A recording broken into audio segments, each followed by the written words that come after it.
Now, you're set to serve as the DA's parliamentary leader, and it's a position that many people feel should be consolidated with the national leadership of the party.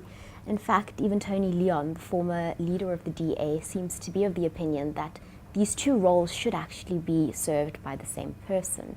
So what is your response? I think when the party grows, there are many different platforms that you create. One of them is being able to lead in the government of the Western Cape, as is Premier Helen Zille doing that job and doing an exceptional job in being able to be Premier in that space. That's a very important place. Parliament is another platform where other leaders and new leaders can come onto that space and do a work there.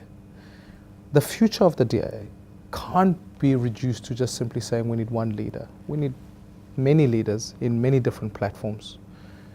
A, it affirms the fact that we're a diverse and growing party, and B, it allows us the room for development and for different voices to be there. And I think the project that the DA is involved with is a project that we're telling voters and South Africans out there that we're a diverse party with many different voices and different leaders.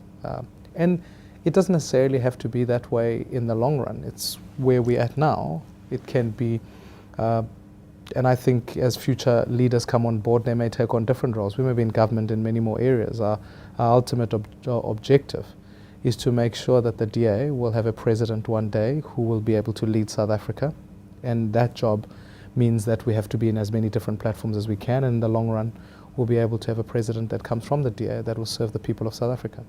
But in light of these different leaders in different roles, and especially your role as parliamentary leader and Helen Zille's role as the head of the party, it's not beyond the realm of possibility that there may be conflict between the two offices.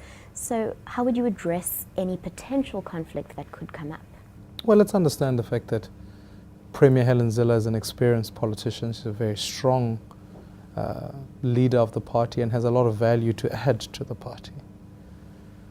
It's not to suggest the fact that she wants to interfere. It's not to suggest that she wants to do any of the sort. I think her input is quite welcome. I think she adds a great deal of voice and diversity in issues that we're driving in Parliament. I certainly have a different style. I have a different impetus that I want to bring to Parliament. And I think both her and I then really have a complementary role in that she has the experience in being in government, and I have now the work that I'm doing in opposition at national government, and I think that could be symbiotic. It doesn't necessarily mean that there won't be conflict, and I think conflict is a natural arise in any political environment. That's something we can contest on, that's something we can, but I think what emerges out of that is always for the best of the DA, for all of us serve the DA. So I'm not anxious about that. I think it's actually it's a healthy position, and it's a position that could assist us in the long run.